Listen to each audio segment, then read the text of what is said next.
Hey fellow babies, welcome back to Pachter Factor on SIFTD.net. I am your host, Michael Pachter, and you are my fellow babies. Please, if you are a Patreon patron, be satisfied. Pat yourself on the back. That's really nice of you. Please accept our props. If you are a YouTube subscriber, you are keeping us alive. And if you are doing those things or you are not because you can't afford to, you have a freebie. Your Amazon Prime account will pay, if you link it to your Twitch Prime account, they will pay for this show. They will pay $2.50 a month. You have to redo it every month, so go down into the show description, follow the instructions to link the two accounts. You have to do it every month. So if you haven't done it in a while, please re-up that account. That's free money for Shane, free because it costs you nothing. Stick it to Amazon. You're paying him $140 a year. You might as well get $2.50 a month back in chips for Shane. Today's question is from YouTube, from Galvatron Type R. Sony and Microsoft have not cut prices on their consoles. I know, what morons. They still cost the same or more as they did at launch. Why haven't third-party developers and publishers raised a big stink about that? They rely on a large installed base to remain profitable. What responsibilities do platform holders have to create as big a user base as possible so that third-party partners can remain viable? Really good question. Look, the truth is, and I'll give the Federal Trade Commission a little credit here. When they blocked to sue Microsoft from acquiring Activision, that was part of the thesis that, you know, the guys who had the greatest interest in seeing low console prices are publishers, and if a console manufacturer owns a publisher, they're taking away a voice and they're taking away that pressure. I don't think Microsoft and Sony lose money on consoles anymore, but they don't make very much. And so the answer to your question really is component costs haven't come down. I don't know why. I mean, in prior generations, it was because microprocessors and GPUs kept getting faster and faster and faster. And I know that, you know, you'll talk to me about how an NVIDIA 4080, you know, is 100 times more powerful than a 1060 or whatever the one was 6 years ago. Yeah, but, you know, the iterations are less and less more powerful.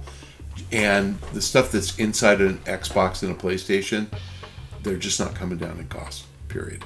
So if the console manufacturing cost doesn't drop, the console maker is just not going to cut the price, period. They are coming down. So I'd say, you know, between 2020 and 2025, you know, the cost of manufacture of a console probably dropped by $50 to $100, but they went from losing $50 to making $50.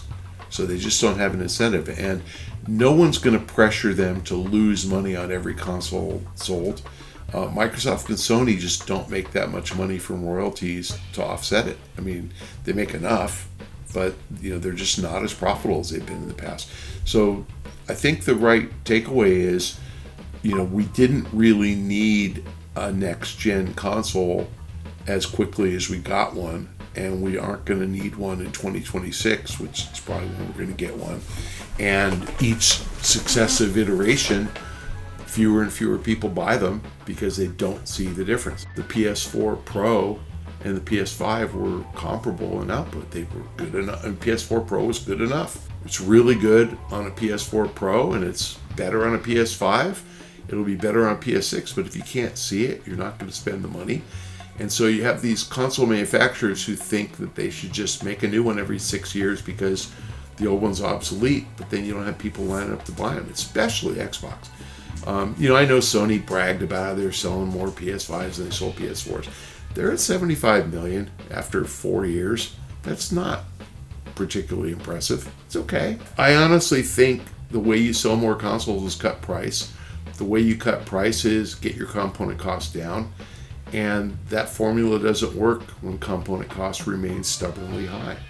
Now remember, we've had inflation the last few years, and that's made it even harder to cut price. So I truly don't expect them to cut price. I think that the third-party developers and publishers are quietly making us think about it, but when Sony comes back to them and says, we're not making any money on a PS5, so why would we cut price? There's not much you can say to that. Or we're making $50, and so we could cut the price by 25. That's not going to make a difference. Yes, everybody relies on a big installed base, and no, we're not getting it. So what does that mean? That means you're going to push people to focus on PC, focus on streaming services, find other ways to monetize content. That's what you're getting out of publishers. Publishers are doing things like, GTA Online, Call of Duty Warzone, other ways to exploit the IP and make money. And, FIFA Ultimate Team. They, instead of making $70 from the sale of a FIFA game, which is EA Sports Football Club, they're making $100 because that guy's spending $30 on Ultimate Team. That's the new model. And so, everybody would love to go back to the old model where consoles were, $300 at launch, and then $200 2 years later, and then $150. And they sold gajillions of them, and everybody bought software, but it doesn't work that way anymore. The answer is yes. The platform holders do have a responsibility to create as big a user base as possible. No one can expect them to do that at a loss. And I honestly think the component cost of a PlayStation or Xbox has maybe dropped $100 since they launched. So they've gone from a loss of $50 per box to a profit of $50. Not enough to cut the price another $100. That's the answer. And so not going to ever really change until the publishers start thinking about, the developers start thinking about creating consoles that are different. So Microsoft, I think, will they come up with a $99 Game Pass console? Yes, they will. You need that CPU GPU combination, and you need the game to be downloaded to a local client in order to have fast multiplayer. Game Pass subscription with a $100 console, that's a pretty compelling value proposition. I think that's where they're going to go. We've probably reached the point of max efficiency for the standard of performance that we have. And I don't know if this is going to be a satisfactory answer, but look at the cost to build a PC, a custom PC, and it always has been significantly higher than the cost of a console until this last generation or two. It used to be you get a PlayStation 2, I'm talking 2000, for $300, and a custom PC built would cost you $1,500 or something, a lot more than $300. It's probably still a 3-to-1 ratio, and so the commodity component that if you could build a PC for $200, that's what goes inside a PlayStation and Xbox and would allow them to charge you $250. They aren't able to get away with that. There aren't commodity chips that are so cheap, they just don't perform. So the problem is that PC advancement was so fast that the old chips would become essentially obsolete and cheap to make. The other thing is the custom chips were priced so that an AMD who was making them would say, all right, for the first 10 million, 20 million, 50 million, we'll charge you $100 for the chipset. After that, let's just say it's 50 million. After you sell 50 million PlayStations, we've now made back all of our investment in making that proprietary chip, and now our variable manufacturing cost is $25, so we'll sell it to you for 30. And you would build in a plan that you would save $70. That's really what happened. Now that it's off the shelf, they lost control. They can't have that custom chip that they know exactly what it's going to cost. And if demand for that chipset that they're using remains kind of where it is, then you're just not going to see the price come down. If demand goes down because the chipset became obsolete, they're going to be able to buy them cheaper and cheaper and cheaper.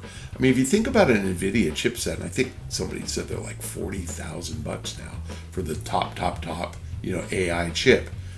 What does it cost to make? No, not $40,000. The memory in it might be 10, I don't know, a lot. But no, it's mostly the tech. It's not the chip itself. It's that NVIDIA is charging you a massive profit. And again, unless demand drops, these guys aren't going to cut their profit. So, that's the problem, is that I don't think you're getting that kind of commodity pricing in obsolete chipsets, because the obsolete chipset isn't that much worse than the new chipset. That's the problem. And it's kind of true across the board of everything that goes into a console. Remember that they don't really need the same fans and stuff. Like, they've already worked all that stuff out. And they've already got like super cheap hard drive, storage. They just don't have any components that are dropping in value and cost the way they used to, because they become obsolete with old generations. They're not becoming as obsolete now. The decline in cost of making a PC, an old gaming PC was $3,000, back in 20 years ago. So now they're $1,000. They're not going to drop to $300. They're going to go from $1,000 to $900, to $800. They're not going to drop as fast. They used to drop a lot. I mean, it's like our Shane and I have the same TV. Our LG TV, Shane bought his for like $2,200. I bought mine 2 years later for $1,500, and now they're under $1,000 because there are bigger and better models, and the old ones just aren't as in demand, so the prices dropped. You're not getting that kind of degradation of cost for the components that you used to get. All right, well, thank you for joining us on Pachter Factor on SIFTD.net. If you are a SIFTD patron through Patreon, thank you. If you're a YouTube subscriber, thank you.